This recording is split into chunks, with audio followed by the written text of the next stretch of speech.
அன்பு மாணவ செல்வங்களுக்கு வணக்கம். அயனிச் சமநிலை பாடத்திலிருந்து பயிற்சி வினாக்களில் கொஷின் நம்பர் 4க்கான ஆன்சரை தான் இந்த வீடியோவில் டிஸ்கஸ் பண்ண போகிறோம். HClO4 மூலக்கூறின் அமிலத்தன்மைக்கான காரணம் கூறு. பிரான்ஸ்டட் லௌரி கொள்கையின் அடிப்படையில் அதன் இணைக்காரத்தை கண்டறிக. இந்த கொஷினில் HClO4 அப்படிங்கிற ஒரு மூலக்கூறு கொடுத்துருக்குறாங்க. நமக்கு ஆக்சுவலாக அது என்ன அப்படின்லாம் தெரியாது இல்லையா? பட் அதோட அமிலத்தன்மைக்கான காரணம் கேட்குறாங்க. அப்போ நம்மளால் என்ன புரிஞ்சிக்க முடியுது?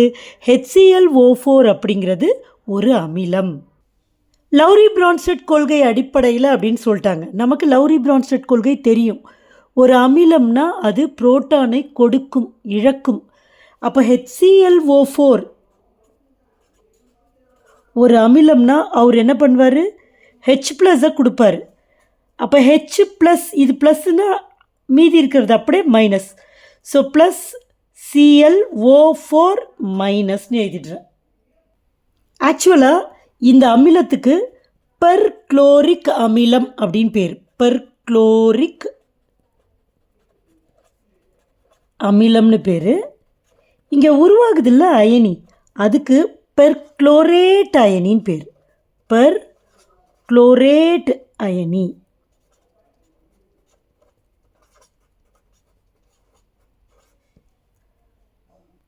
இந்த சமன்பாடை இன்னும் ப்ராப்பராக நம்ம எழுத போகிறோம். எப்படின்னா HClO4 நீர் கரைசலில் என்ன பண்ணும்?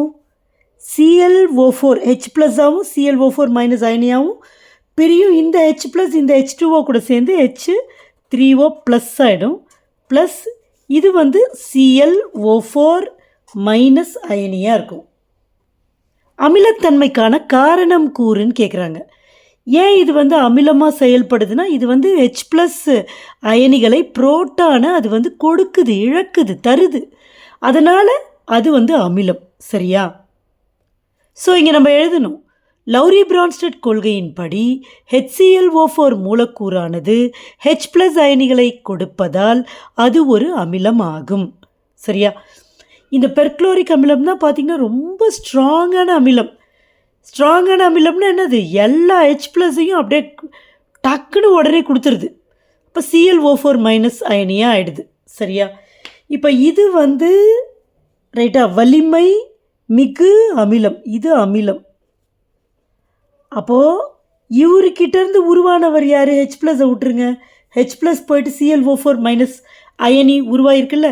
ஸோ இவருக்கிட்டேருந்து உருவான இவரு தான் அவரோட இணை காரம். நம்ம ஏற்கனவே லௌரி பிரான்ஸ்டட் கொள்கையில் பார்த்துருக்குறோம். ஒரு அமிலத்திலேருந்து உருவானவர் ஒரு காரம், அவரோட இணைக்காரம். இப்போ இவர் இங்கே H+ஐ ஏற்றுக்கிறாரு. அப்போ இவர் யார்? இவர் புரோட்டான் ஏற்பி அப்படிங்கிறது காரம். ஸோ இது காரம். இந்த காரம்லேருந்து உருவான இவர் H+ கூட சேர்ந்து H3O ப்ளஸ் ஆகிருக்கிறார்ல, இவர் தான் அமிலம்.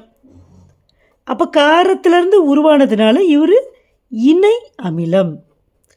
இப்போ இந்த கொஷினில் பாருங்கள், பிரான்ஸ்டட் லௌரி கொள்கையின் அடிப்படையில் அதன் இணைக்காரத்தை கண்டறிக. அதன்னா எதன்? HClO4 மூலக்கூறின். அப்போ நம்ம எழுதணும், HClO4இன் இணைக்காரம் ClO4 மைனஸ் ஆகும். ஸோ இதுதான் இந்த கொஷினுக்கான ஆன்சர். உங்களுக்கு புரிஞ்சிருக்குன்னு நம்புகிறேன். தேங்க்யூ.